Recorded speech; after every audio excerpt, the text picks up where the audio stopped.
solution, there's something called a chat book. I haven't seen this a couple years back, but it's just starting to be done now when I went to DC. And the artists actually put all their poems that they really liked or that people have been very responsive about in it, and that they handed out to the audience. And it's a way for the poems to live on because you can still have the words with you, especially the ones that particularly resonated with you at a performance you had gone to. You can still have the words with you, so it continues and perseveres. Also, the combination of awareness and activism with spoken word. Michelle actually is very strongly active in this Justice for Fong Lei. He was a Hmong youth who had been shot several times by the Minneapolis Police Department. And she actually used spoken word events to raise money to push for legislation for Justice for Fong Lei, which unfortunately was not taken by the Supreme Court, the appeal. So there's a solution, potential solution. Fine. Also, there's individual performers in spoken word.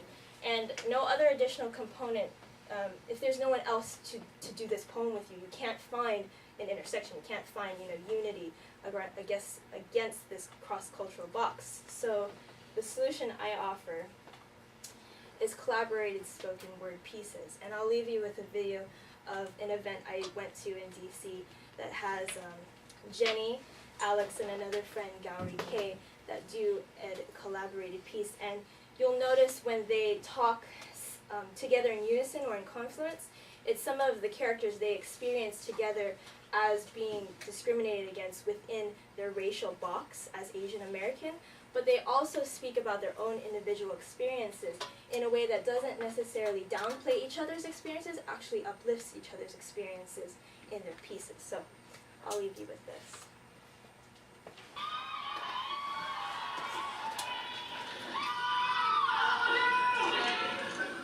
Where are you from? You know, like, where are you really from?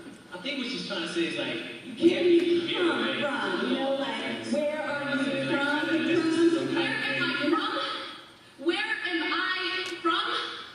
Your question makes me flinch, makes me narrow my eyes in narrow ways of defining me, suspecting me of being foreign, because this phenotype doesn't match yours. And my answer's not what you're expecting. You see, where I come from, I never knew much outside of the baggy breakdance flares and street fights. Corner and street life philosophies of just trying to survive. Where my culture resided in the memories of parents who couldn't survive the translation of defining Asian America or Asians in America. Where I come from, kids called me the color of ketchup. And while New England winters didn't flow with my tropical island blood, my penchant for turning 3 shades darker in summer earned me warnings from my aunt and mother to be careful. Fairer is better. You asked me if I'm from China, India, Philippines, any country but here. But I'm from right here, raised in the suburbs of Maryland, feasting on crabs, rice, and Mickey D's. Riding on training wheels and the promise of a better life. here where being somebody was built on the habitual ceremonies of dance parties and underage drinking in the fall of the secondhand smoke. Where I come from, slanted eyes brought beef, mole rat packing, and 5-finger discounted adrenaline rushes. Because in my hometown, it's a place where suburban kids try to live out their ghetto dreams. Here where I had to explain women's garb that looked like a bed sheet, red dots on foreheads, and why my friends could only be female. Spent my youth living up to stereotypes like good, sheltered Asian girl, while dreaming of being a bad, free American girl. And in the absence of our history, we created our past. Like the tents And gang signs. These were our graffiti murals proclaiming that we existed. We come from Survivors. war. papers that prove We belong. And I'm proud of the heritage that lies in the timbre of my voice. I scream long-forgotten ancestral songs that translate legacies into accents, into languages that you can understand. Because this is where I'm from. I live down the block. Thank you.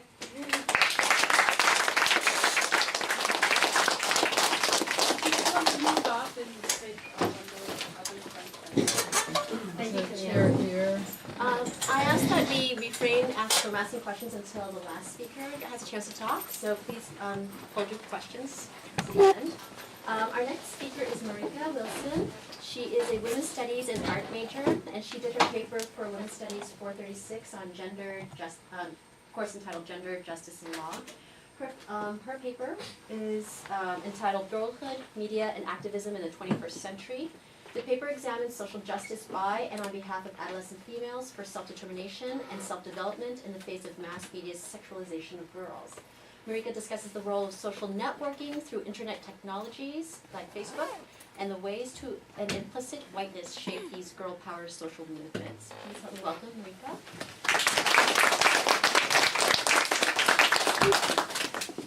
Can I get this thing turned off? I'm not sure how to.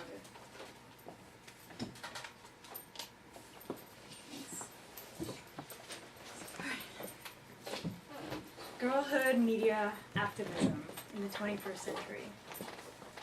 What are societal responsibilities for securing a cultural environment that allows for the empowerment of all of its citizens, including female minors? In this presentation, I outline my concerns about media portrayals of girls and early sexualization have prompted activism. I analyze contemporary efforts to demand justice for girls as an oppressed category in terms of their impact and ability to address fundamental issues of empowerment, including self-determination and self-development. These regional and national projects disrupt the image of girls as cultural victims and use new communication technology to broadcast girls' voices like never before. I also rethink what constitutes youth movement success in the 21st century. The ongoing increase in media consumption leads to the increased importance in deconstructing and problematizing the images and messages girls are internalizing about girlhood, female adulthood, and society at large. The lives of children raised in Western households are saturated with media, as I'm sure you all know. A recent national survey suggests 8 to 18-year-olds spend, on average, 6 to 7 hours a day with some form of mass media. Moderating, or at least monitoring children's access to media that is deemed age inappropriate or defined as explicit has become an industry in and of itself. I would argue that the way parents make decisions about their children's media consumption has a gendered aspect based on culturally acceptable notions of what boyhood and girlhood should look like. Advertisers have manufactured girlhood by ways in which girls are to control, to restrict, and to monitor their bodies and actions according to an implicit sexualized and racialized male gaze. Thus, girls are weighed down by everything peculiar to the yet developed selves, including the color, shape, and size of their bodies. The limitations of flesh become the province of the female. As Iris Marion Young discusses in her essay, Throwing Like a Girl, the essential situation of woman, categorically speaking, is an objectified bodily existence, and one made up of both the attitudes of others regarding her, as well as the active process of regarding her own body as mere object. Girls must face this feminine dilemma in tandem with their intellectual and physical development.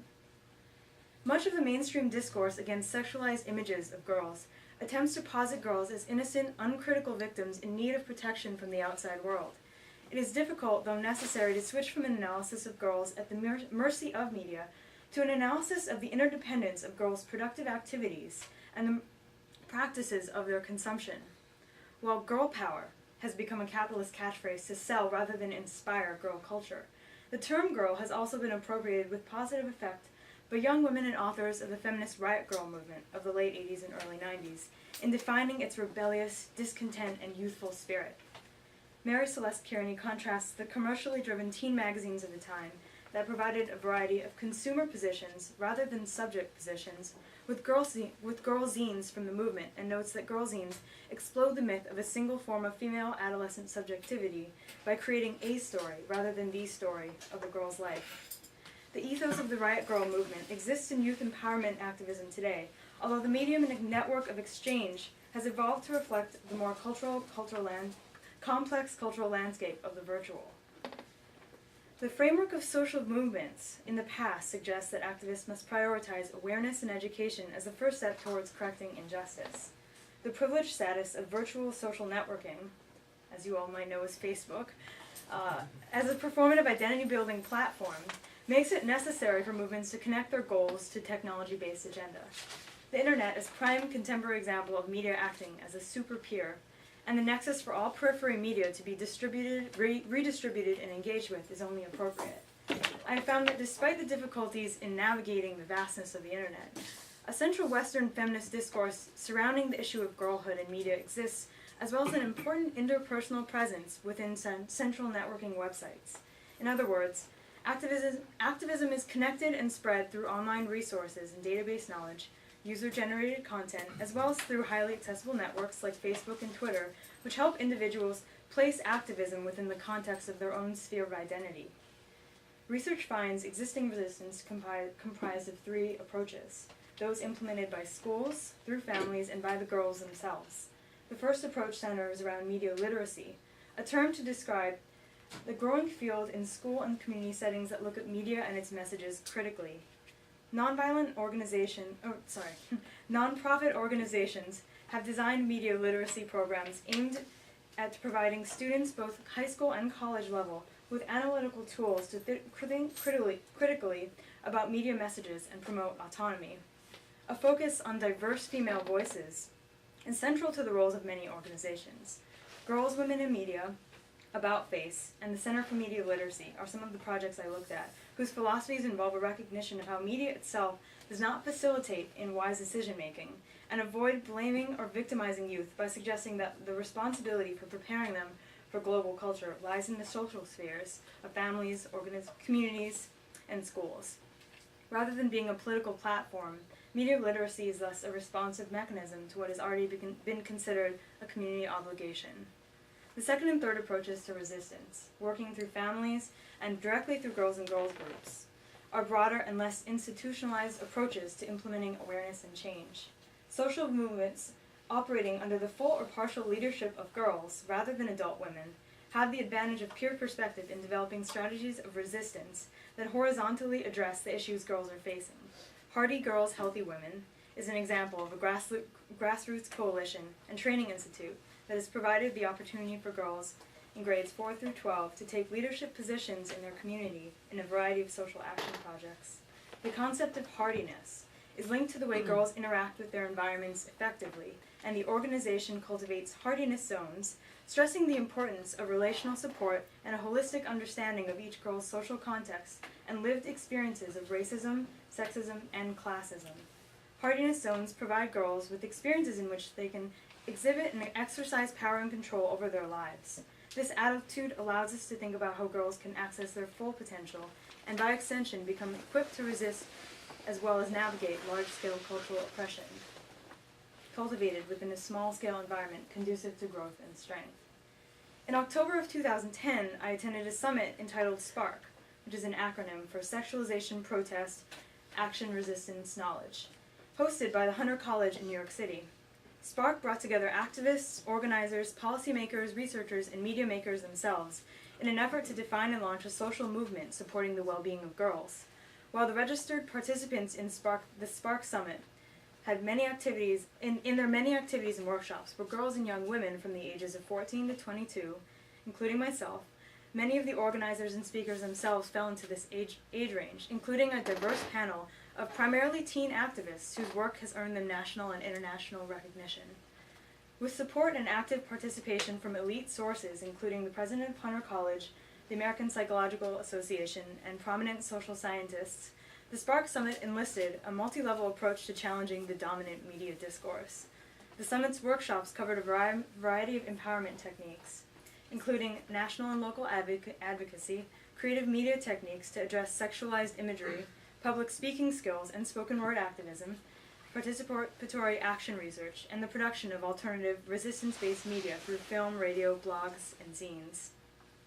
These and many more action-based workshops were conceived of and facilitated by organizations that cover the diverse and shared experiences of girls and allow participants the opportunity to choose which organizations and messages